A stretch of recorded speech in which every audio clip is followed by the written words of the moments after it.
surprising standards after the first week of the Overwatch League, the return of live events, and Daddy Jeff Kaplan leaving Blizzard after 19 years.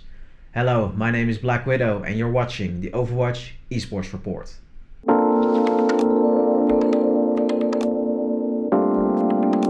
The first week of the Overwatch League has concluded, and to say that this was a surprising week is an understatement. The Houston Outlaws beating Dallas Fuel in the very first match, the Battle of Texas, 3-2, and beating the reigning champions, the San Francisco Shock, after map 6 also with 3-2.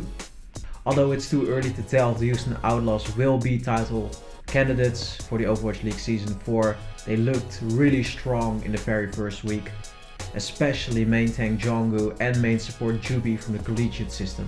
But the Houston Outlaws weren't the only team that surprised many. The Chengdu Hunters also beat both their opponents, the Los Angeles Valiant, which isn't obviously that surprising, but also the Shanghai Dragons, the winners of the Pacific region last year. And they did it in a very convincing manner, bringing the Dragons to the Chengdu zone, beating them 3-0. And in the last match of week 1 we saw the Toronto Defiant reverse sweep the Atlanta Reign and beat them 3-2, and it's probably because of the Coca-Cola diff, seeing right here. This week we're going to see some new teams. Among them are the newly remodeled European teams, the London Spitfire and the Paris Eternal, but also the Washington Justin, Boston Uprising, New York Excelsior and the Hangzhou Spark.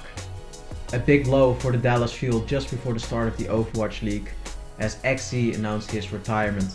His health started to deteriorate because of disc head forward posture and scoliosis. Fortunately for the fans, Xzi has also announced that this isn't a 100% retirement, because when his health started to come back, he might return to the Overwatch League.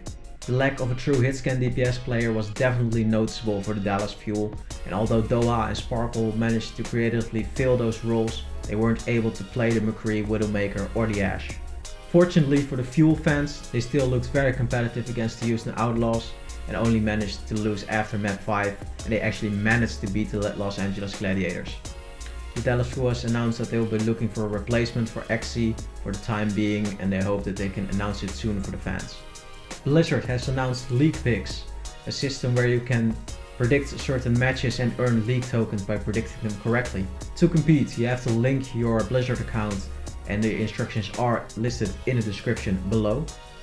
On match day, you'll be able to answer some questions about the teams playing, which are map specific or player specific, and after you've beaten certain challenges, you'll earn 25 League tokens.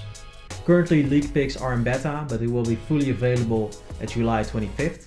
Unfortunately, not all countries are eligible for competition, so if you want to know if you're eligible, please, once again, check the link in the description below. Live events will return to the Overwatch League, specifically in China. The Hangzhou Spark, the Shanghai Dragons and the Guangzhou Charge have been assigned homestands respectively for the June Joust, the Summer Showdown and the Countdown Cup. Teams based in China, which are the 3 teams mentioned before, plus the Chengdu Hunters and the Los Angeles Valiant, will be able to compete live on those live events. And teams based in Korea, which are the Philadelphia Fusion, New York Excelsior and the Seoul Dynasty, will be playing digitally. And now to Overwatch Contenders Europe. The April season for Overwatch Contenders Europe will start next week on Monday and will end on Friday. And as per usual, some roster movements have been announced. On April 15th, Shoes Money Crew has announced the departure of their coach Ding. On that same day, Ex-Oblivione off support Slay has announced his retirement from Overwatch. Just one day later, Ex-Oblivione also announced a new mental coach, Spillo. Also on April 16th, Old and Board has announced the departure and retirement of Autumn Souls. On April 18th, Sheercold has announced the departure of Ken. He will be replaced by Swedish Hitscan DPS Love. On April 19th, Sheercold also announced the departure of Shu. On April 20th, Young and Beautiful announced the departure of former Overwatch League players Cruz and Boombox, plus the departure of Naru, who will become a streamer for Young and Beautiful. The first replacements announced by Young and Beautiful are Momentum and Landom. And last but not least, it's a very sad day for the Overwatch community as a whole, because Jeff Kaplan has announced his departure for Blizzard after 19 years. He will be replaced by Aaron Keller, another member of the Overwatch executive team. It's not clear where Jeff Kaplan will be headed, but Jeff, if you're watching, Me and probably the rest of the Overwatch community wish you all the best in your future endeavors.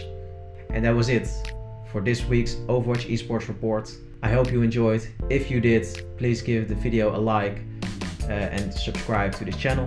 You can also check out my Twitter, Instagram. They are also in the description below. Once again, my name is Black Widow. I hope you're having a nice day. Howdy.